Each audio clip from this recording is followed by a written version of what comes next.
Hello everyone, and welcome to the Goodman Gallery and this Zoom event for our 55th anniversary exhibition titled Lasting Influences.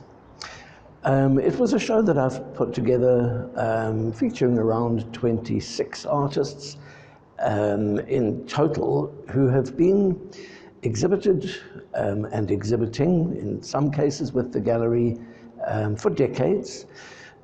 The founding was in 1966, and there are some artists on the exhibition who were there from the word go. Sadly, most of those are no longer with us, but others have works here from the 70s and 80s and 90s, and that continues into the mid-2000s. And these are the artists whose legacy endures, people whose works are still frequently exhibited, in demand, that have an investor profile as well, but also have really shifted the consciousness and the awareness of the culture in the country over the period of the 55 years since Goodman Gallery was founded. It seemed a very good place to begin with the character Soho Eckstein from the great series of films, the Soho Chronicles by William Kentridge. So although this is not one of the earliest works, Soho himself, like William, has been around in his animated filmmaking since 1989, and there were even precursors in earlier works than that, featuring the character. And he is an alter ego in some ways of both Felix Teitelbaum, his rival for the affections of his wife in the films, but also of the artist himself, in the way that the Chronicles tell the story of Kentridge's life as an artist and family member in the ever-changing and bustling world of Johannesburg as a city. So Soho himself is a man who must undergo great evolution of personality and great changes. And over those years, we see him lose initially his impetus to be this ruthless financial mogul. In the film Other Faces, which is the 10th in the cycle of films, the veneer slips away very quickly when he's involved in a traffic accident in downtown Johannesburg, and we see him shouting the odds, pretty much as we know a lot of the culture of the city.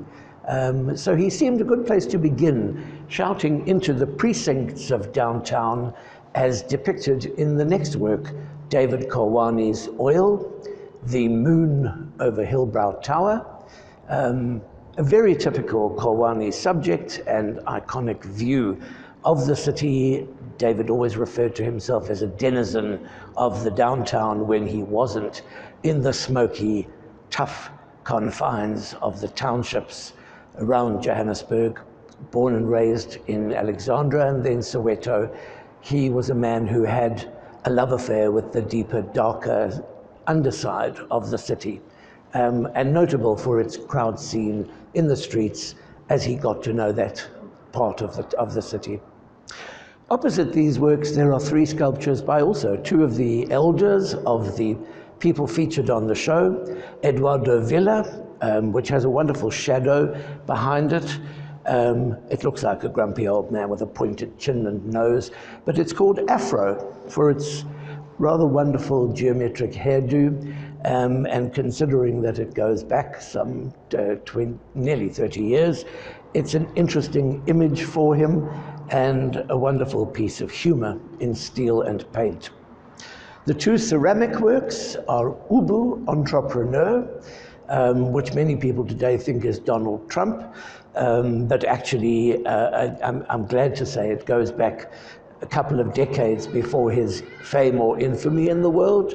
But Ubu is also characterized as one of the men in suits that run the world, but have a petty, sort of spiteful attitude. Based on the Ubu Roi plays by Alfred Jarry, the character was one also viewed by Deborah Bell and Robert Hodgins with William Kentridge in other film works. And so there's an interesting connection between those three artists that will follow on into the exhibition.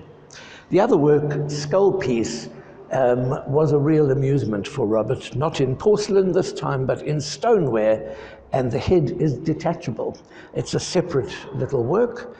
The body of the work has a suit and tie on one side, or this very plain appearance, and the skull can be sitting grinning at its ex-self, as it were. Very typical of all of these artists and recognizable. And as we move into the main gallery, into the main room, we see dominating the room is a very large canvas by Bell, Hodgins and Kentridge, and next to which the General, an etching with hand watercoloring by William. And the General is the character seen in on a pair of wheels almost. He's something of a man who is, as a protagonist in the film, easing the passing of the hours. One of their digital combinations were created on screens, and this work is painted collage, but designed to look as though it were created digitally as well. And the General is a man of Pyrrhic victories. He has no arms, no legs, but a wheelchair, but still is ranting on the nobility of war. And William took him to a more human character in a way, with the 107 workshop in Wiltshire, where a number of our artists had worked, with master printer Jack Shiref, who sadly is also no longer around, but who famously printed with William his suite of 4 great sleepers on a very large press. And before those, we have Robert Hodgins' painting, Off to the Charity Ball. And he would say of this painting, no, it's not empty, it's full of atmosphere. They may be off to the ball, but they're not going to have a fun evening. The man has his back resolutely turned. They are casting what appear to be really granite-like shadows and very much not speaking. And he says, he could almost be heard humphing, "Don't ask me any more questions." But she has an accusatory finger. And the details of them really show something. He does have a clenched fist drawn in pencil over the oil, and his moustache actually appears almost to be darkening his face like thunder, and her little hand with a pointing finger tells the story of a social occasion that may not be so much fun. Opposite that, on the other side of the room, we have 2 paintings featuring a lot of red oil paint by Robert Hodgins, very much to do with a bloody battle of Cascina in Roman imperial history. He loved the tale of a legion who believed they had won a skirmish with an enemy. They took some prisoners, and this decoy army, as it turned away, retreated. And the soldiers, leaving their weapons, armor, and tunics on the side of the river on a hot day, decided to have a break and have a swim, and then were overtaken by the real army coming over the hill and taking the lot of them, naked prisoners at spear point out of the river, and marching them into the town, I think, of Siena. It's a real tale of a genuine battle and a crazy episode of war, but one which Robert loved and saw depicting the follies of the human condition. And between those, we have Kendell Geers' chair named Rietveld, Waiting for the Barbarians, so named after the great novel by Nobel winner J.M. Coetzee, and made in stainless steel, raised in the way that South Africans might in order to escape the travails of the Tokolosh, a wicked little spirit form, and of course razor wire. And that razor mesh wire is a patent held by South Africans and has been one of our more notorious exports around the world. But he saw this very much as the period of waiting for the country to evolve to a point where either bloodshed would become inevitable, but where there had to be an accounting for the grave histories of apartheid and of white dominant rule. So a very serious work, And on the wall behind him, Tracy Rose, in person, in a performance out in the cradle of mankind, as Venus Bartman, and clearly the words refer to both Saartjie Bartman, the woman given rather evilly the title, the Hottentot Venus, and taken to Europe as a sideshow, a person paraded at carnivals and largely mocked for her body shape, the most tragic history, who eventually died in rather sad circumstances of desperation, and her body parts dissected very clinically and exhibited at the Musée de l'Homme in Paris for decades. And during the period that Tracy was working on her now famous Ciao Bella, a suite of photographs and film, which she displayed at the Venice Biennale by invitation of the curator at the time, Harold Shearman. This work really was greatly in the public consciousness because the French government finally gave in to requests, and respectfully, eventually, Saartjie Bartman's remains, having been returned to the country of her birth, were interred in the Northern Cape. And next to her, a suite of very tiny little postcard pictures by Lisa Brice. They are mounted almost like a film strip, and they relate to her work with the Studio Film Club in Trinidad, where she worked alongside the today very prominent Scottish painter Peter Doig. And they ran the Studio Film Club as a beachfront, nighttime reviewing of history of great film, but the green and the landscape seen indistinctly through the greens refer to the use of night vision goggles, walking around the beautiful surroundings on the beachfront under palm trees, and they were the background of one of Lisa's most successful exhibitions soon after she settled in London, where today she has been the Tate Artist of the Year in 2018 with a marvelous exhibition in the Tate Britain, and alongside people like William Kentridge and Marlene Dumas, is one of the most successful South African artists now practicing abroad. In the middle of the room, we have the film Memo. This was the second film in collaboration between Bell, Hodgins and Kentridge. And it stars, we're seeing the end credits run now. It runs a total of about 4 minutes, and we won't watch the whole film while we're doing the talk, but Robert is seen in pinstripe suit as a hapless businessman overtaken by his need to get out a memo, writer's block, his office and other things ideas cramming into him, pre-digital, and yet he's somewhat overwhelmed by the whole history. And we see the opening with cartoon background drawing, and there was the interesting part about it, was that largely Robert and Deborah, with some pieces by William and Deborah, with some parts by Robert, I beg your pardon.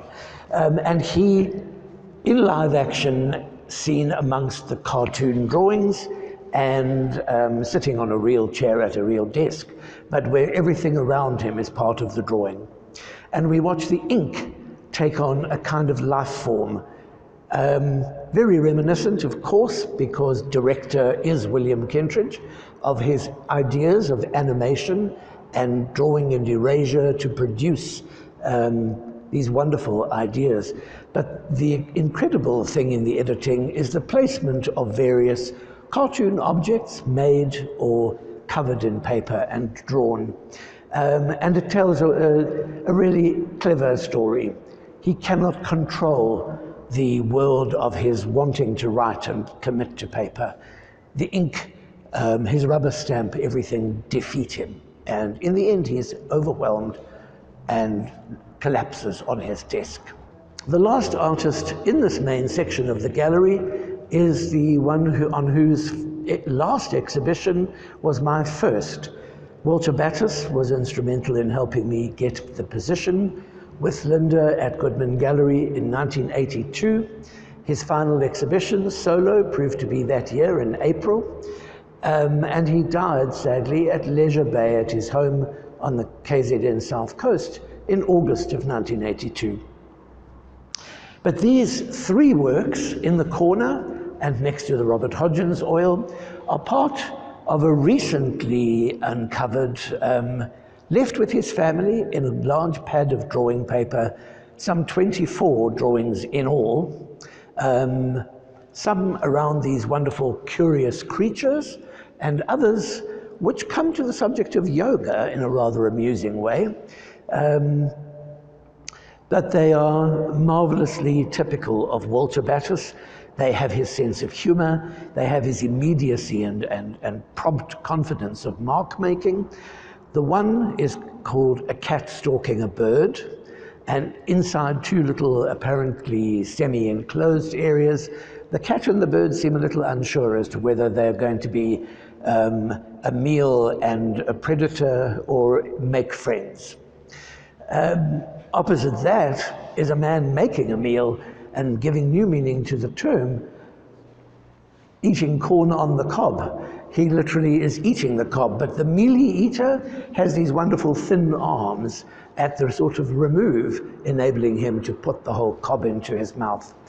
The simplicity of drawing belies actually just how graphically potent these images of both humor, but there is always a twinge of something else behind them. The cat and the bird story can be something that could turn out to be grim. And the mealy, of course, a sometimes desperate meal for people in real hunger. The last is called Curious Creatures, and they are curious indeed. But we'll come to one of them, this little fellow with a round face and legs that don't really appear to be legs, appears in another, a little further on in the walkabout. But there is so much of the language of what he made in the later 70s in color silk screens, which seems here to have its beginnings.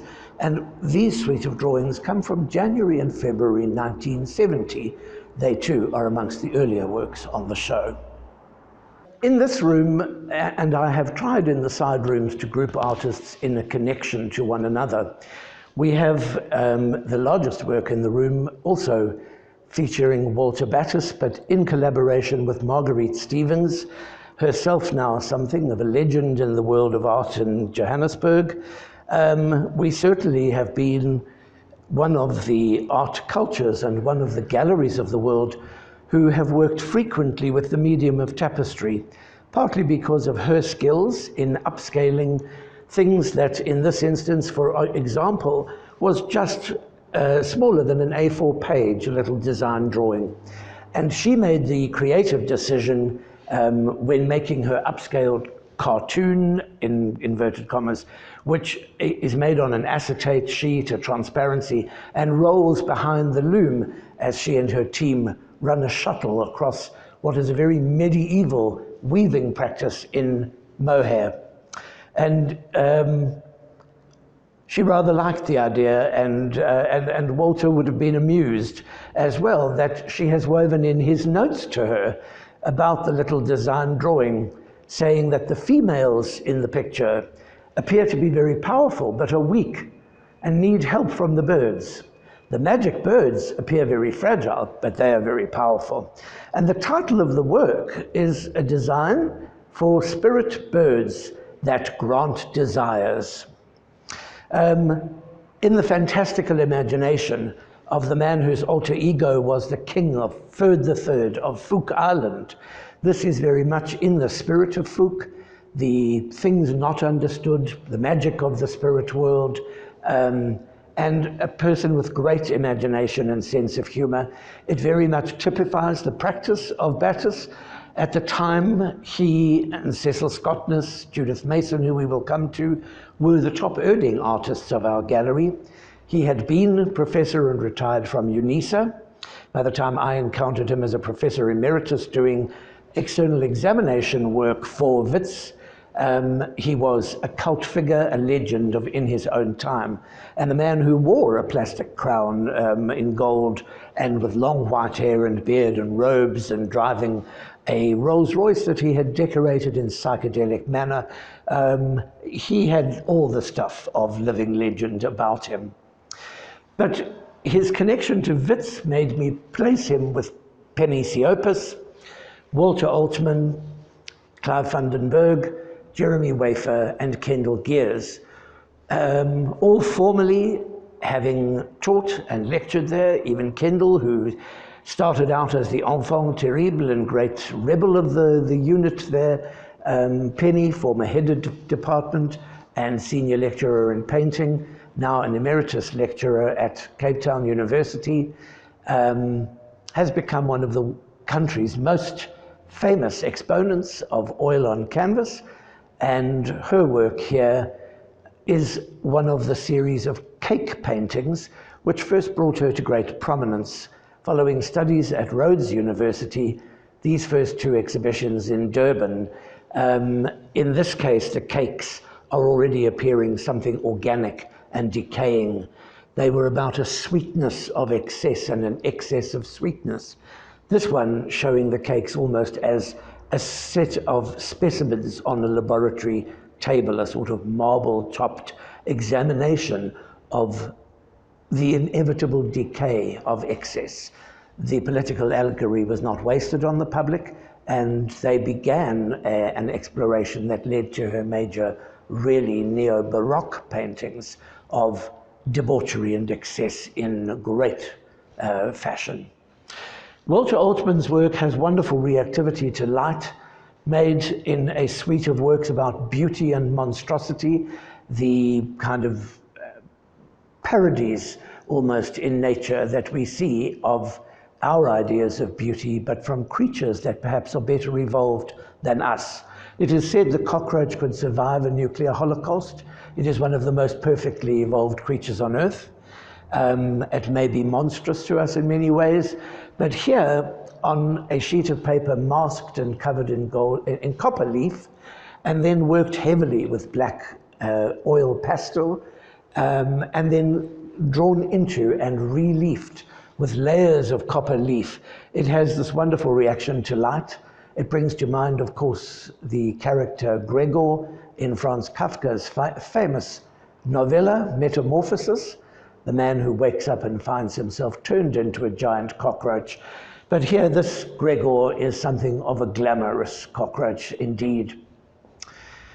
The Clive van den Berg work, which we've gone past, and features, along with a great number of works out of this period, a skeleton climbing on a lit up, almost a bunting of lights. And it refers to the time of the AIDS epidemic and its really fearful impact on the mental condition of people in the artist's circle, and people, certainly in Johannesburg, I recall at the time, were in fear of their lives. The notion that the bed, the sacred site of love, could lead to a death which was unknown, which leaves the surface of the painting and ends in a sort of glowing, almost a black hole of space, but not black, in this case, a rainbow color. The works of people like that, is with that wanting the fantastical imagination of Siopis, looking at the idea of excess and decay in our society, are held up also by Jeremy Wafer, whose much more minimal use of formal presentation. This a really beautiful work in steel. It has a somber presence, but level, of course, would almost be impossible if one imagines it is set at a level that implies inaccessibility. His work, particularly with large vessels, barricades and fences, often refers to the divisions, those things that separate or make us less equal. So in this level, perhaps some are less equal than others. A vessel of this kind would leak everything. Others are better capped and measured, and they are not going to lose anything. But there is always the implication somehow that the things best preserved are often the things least accessible to those with no means. And Geers's work is a screen print which juxtaposes two events, one would have to say, in the consciousness of the art world, and possibly also the kind of controversy around publishing. Things like the first IRA double-decker bus bombing in London, and miscaptioned a la a double spread in Life magazine as Jeff Koons's work, New Shelton Wet Dry Double-Decker. The sort of pun on the double-decker and what people's concerns were that somehow it was more important that Jeff Koons was making an artwork or declaring an artwork out of 2 vacuum cleaners in a glass case. So both come directly from published image and caption, but here are mismatched in a way that queries the priorities of a society. I'll slide open a door here because secreted next door are 2 works by Jeremy Wafer that do relate directly to the vessel seen here. These from an early suite of work named Harbour. And Harbour is itself interesting in that it goes back to his earliest history, working with his now wife Koloane. They shot works around the dockside in almost an on-the-waterfront film noir kind of way, but these are ammonia prints. They cannot sustain long exposure to bright light, but they have a marvelous atmosphere of a nighttime or dusk period around the shores of Durban's harbour. Again, looking at the kinds of things that were the backbone of agriculture. Wafer's own history on a family farm had led to his querying in his earliest works the possession and dispossession of land and the use of agriculture as an excuse to move indigenous inhabitants off their traditional lands.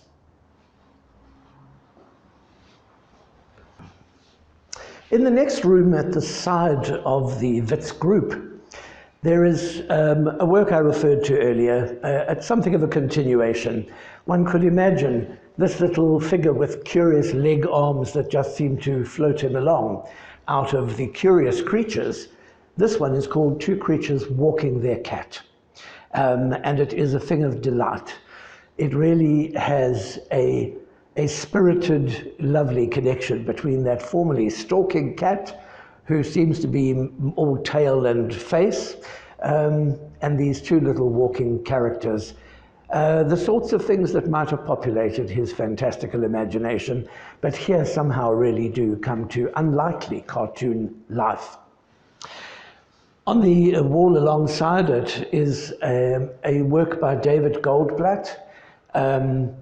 Famously, David's works around mining and asbestos hills were spoken a great deal of in a very serious law case about asbestosis in South Africa and the untreated remains of mines.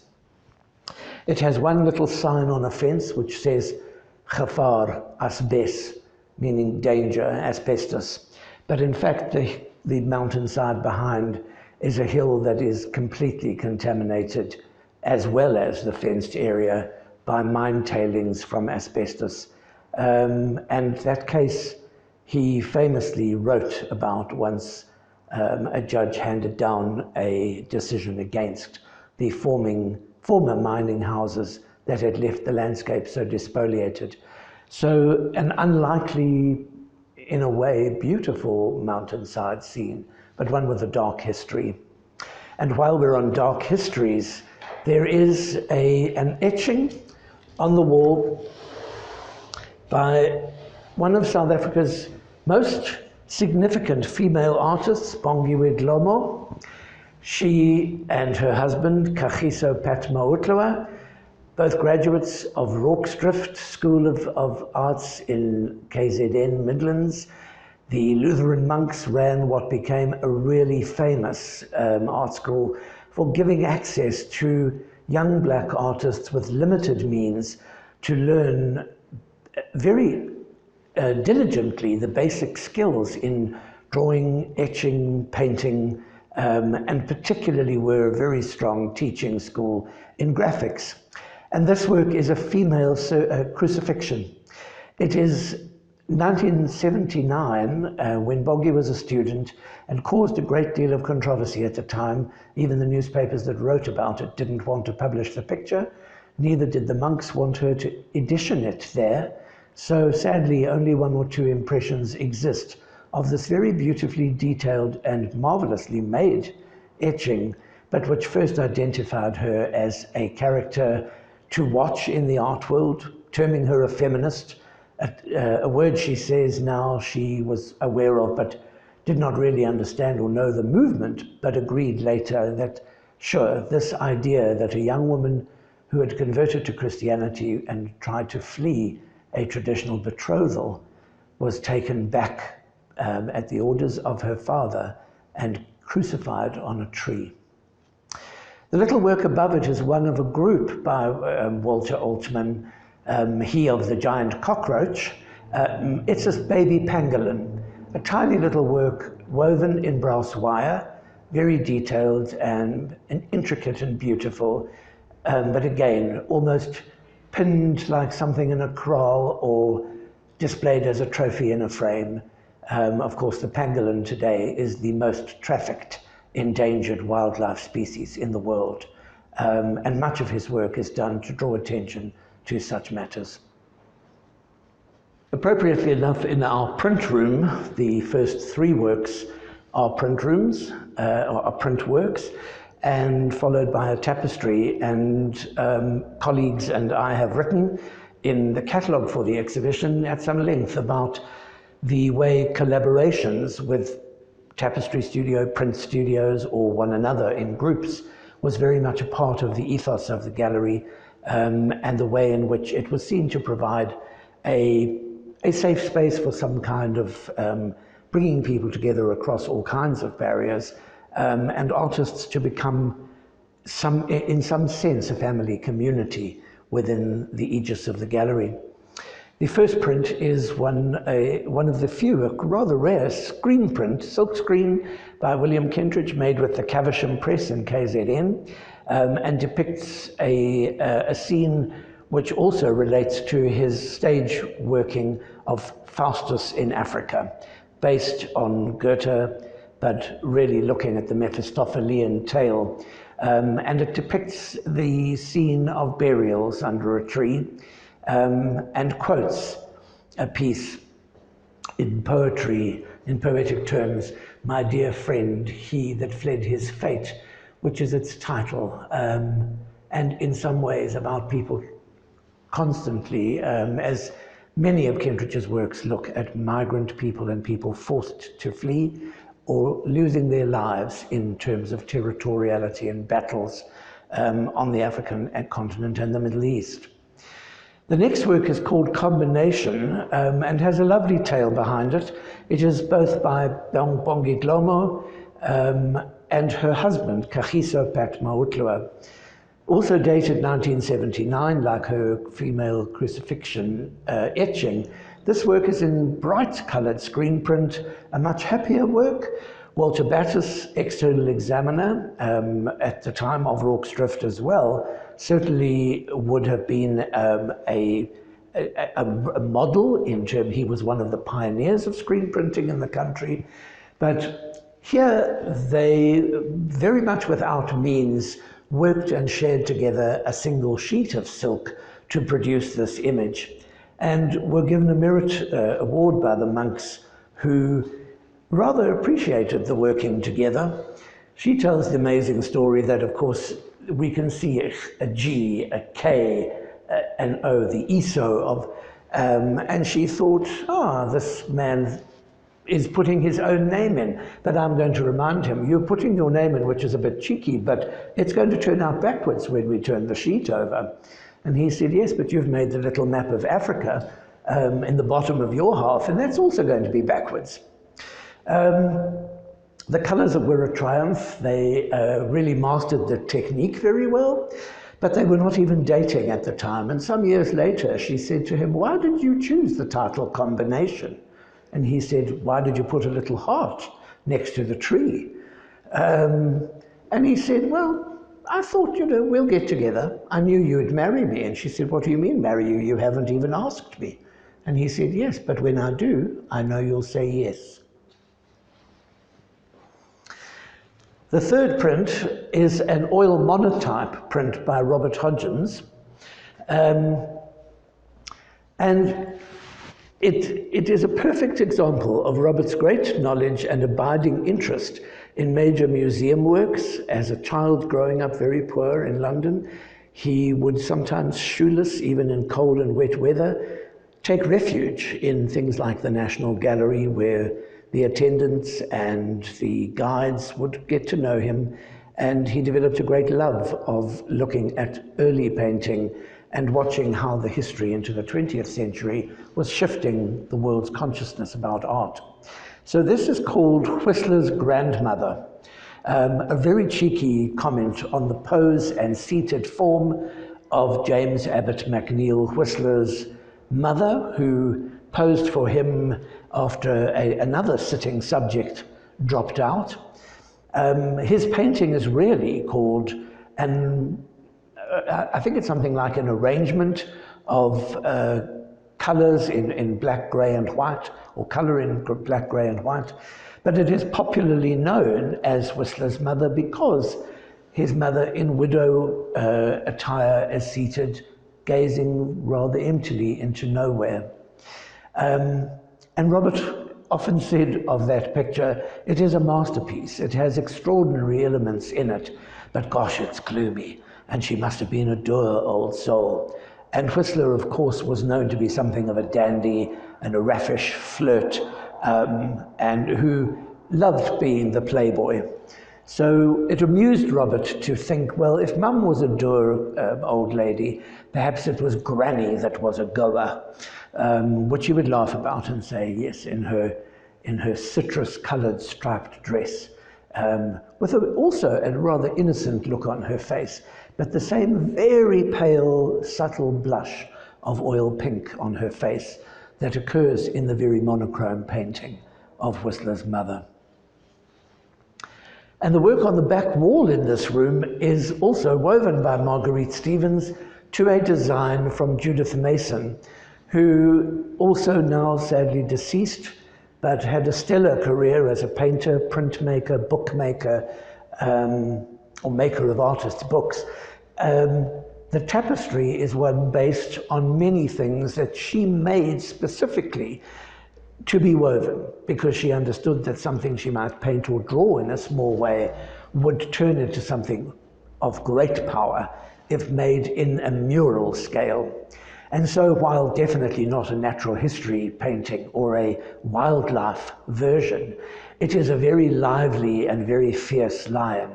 But it's the power of the great beast awakening from something that looks like, perhaps something like dying flames.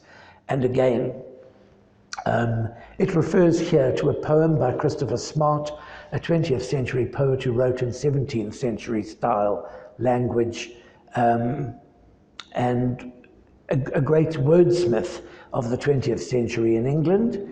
And she liked the idea that the lion roars himself complete from head to tail. Again referring to a time in South Africa where it was the beast will rise. Again, there will be that animal stirred. The spirit of Africa will not lie down and wait for peace to come forever, but rather stand up and fight for itself. And then we have 4 drawings which really do have rather after Picasso faces, and to put it mildly, limbs but little else but the suggestion of a body in each of the 4 ladies. And I am assured by people who know the subject well that they are, certainly the latter 2, real yoga positions.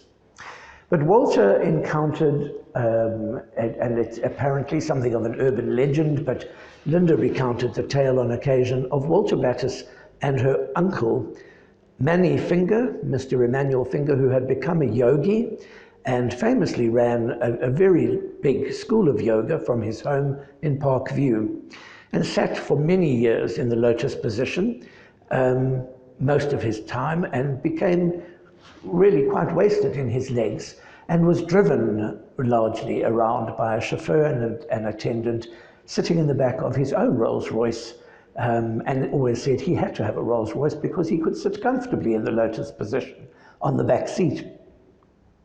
And Battis and he met by chance parking their Rolls Royces or parked next to one another, and he watched this man be carried away on his mat towards his niece. Linda came across to greet her uncle, with Walter running in his robes and Fook crown, saying, "Queen, Queen, I want to meet that Maharishi."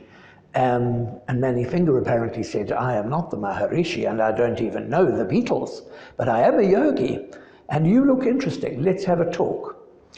And they became acquainted and quite enjoyed chatting until Manny said to him, "Walter, you should join my yoga classes. It would be very good for you." And Walter said, "Well, let me think. No, yes, no, yes, no. That's enough exercise for me. My arms are sore. I'll stick to painting, you stick to yoga, because if I get tied up like that, they'll never get me undone."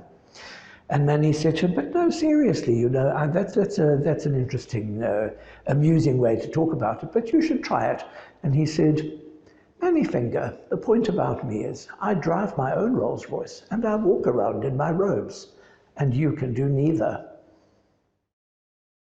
In this room, I've given the sort of appellation of the stalwarts, and people whose works really were inspired by protest activity in South Africa and a determination that art could make a difference to a country and a culture which had to move towards a more liberated, more free voice for persons of every color and creed.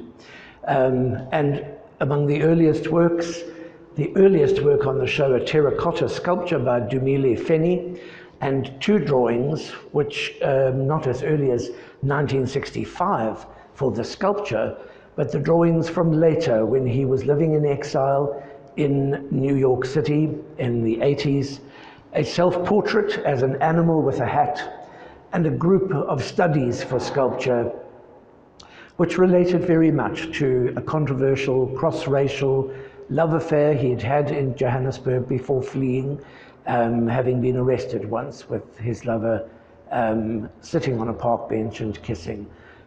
Certainly an act that one would not have imagined in occasioning conflict, but in the country at the time, a great scandal.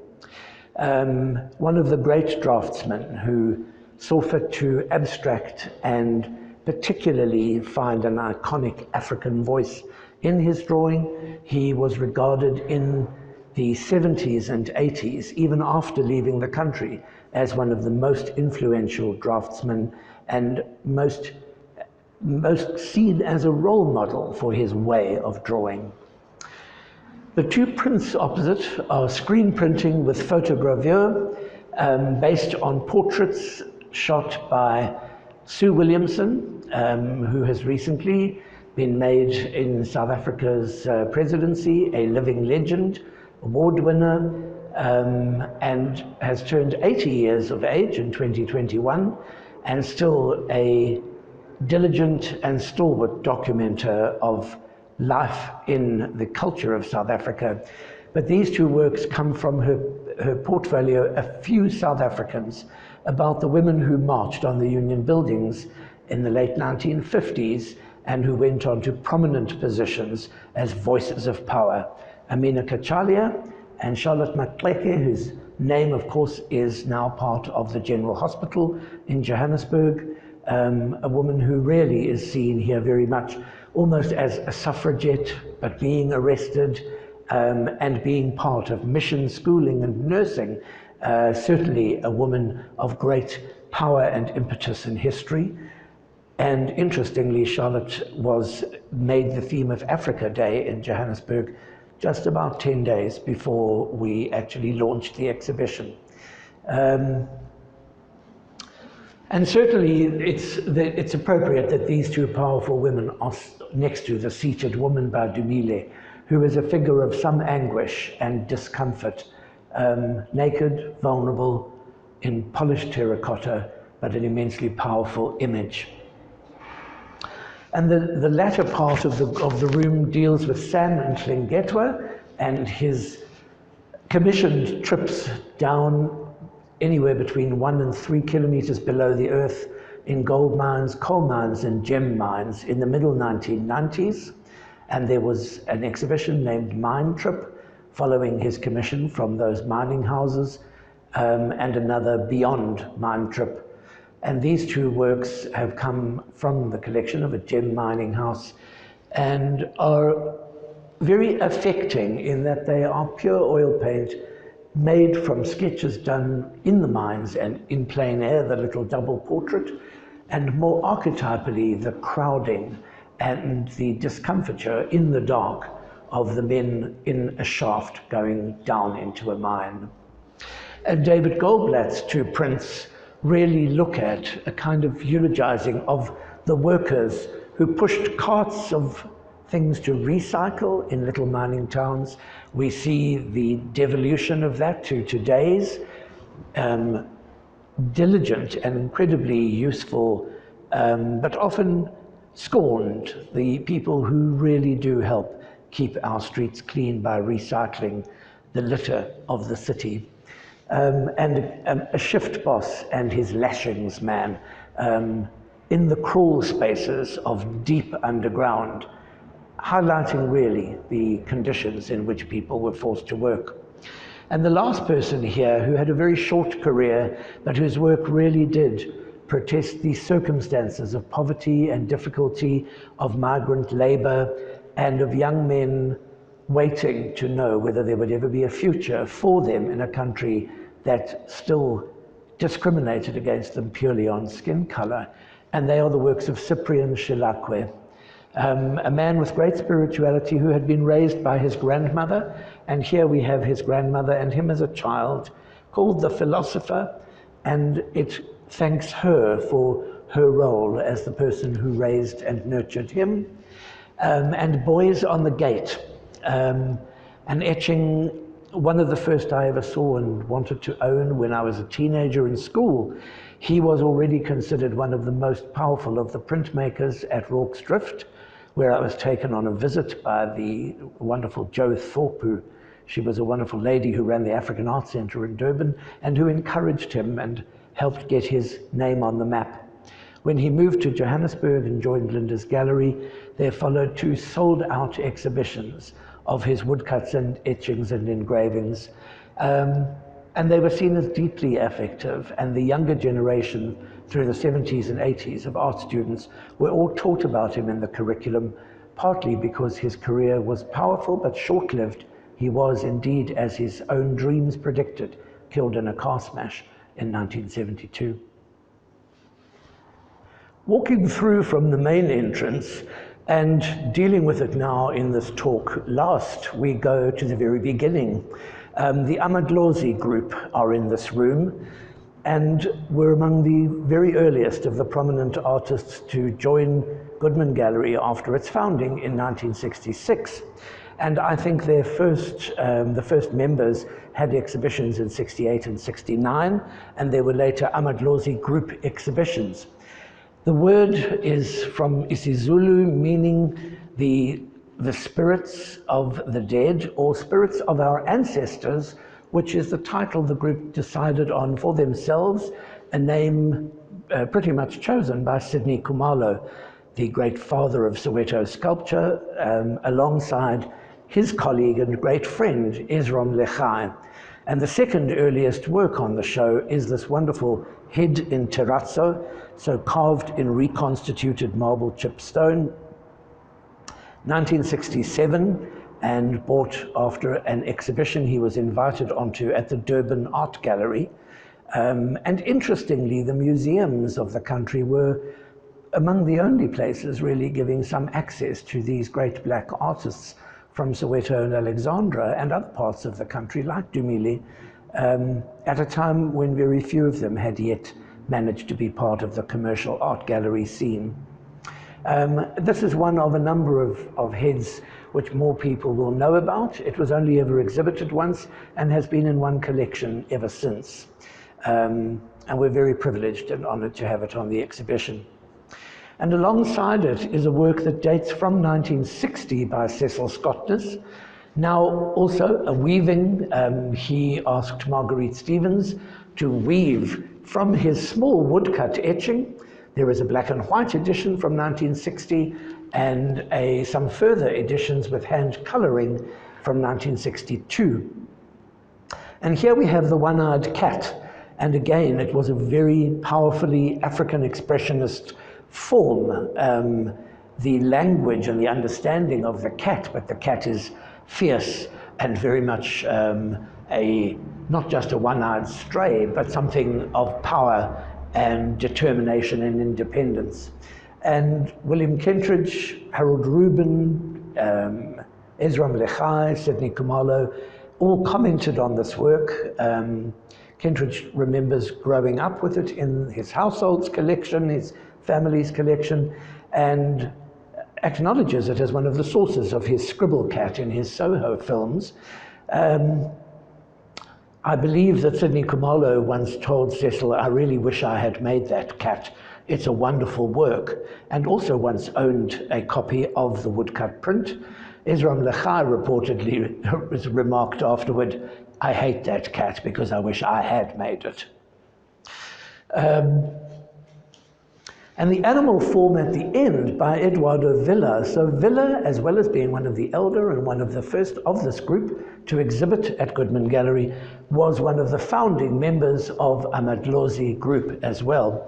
And this work in steel and paint is called Smoley, and still in original colors as Villa painted, typical of these forms.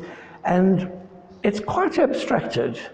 And then on knowing that the word Smoley was the name of a friend's dachshund, one starts to see something of the animation of a lively little dog fawning at somebody. I think, given the unforgiving nature of cold steel and paint, it has a warmth and a sweetness to it that is quite unusual in Villa's work. Cecil Scott also most famous, of course, for his incised and pigment painted wooden forms, and these are two totems which he made as a gift for the gallery, and they've been with the gallery a long, long time, needing a little tidy up of their brass trim, but very delicate and very beautiful in their use of earth pigment rubbed into hand-carved and incised wood. And one of his great colleagues at the time was the only female founding member of the Amiglasi, Cecily Sash, a formidable personality, a formidable anti-apartheid campaigner who wanted lecturers to go on strike unless black students were permitted to attend their classes.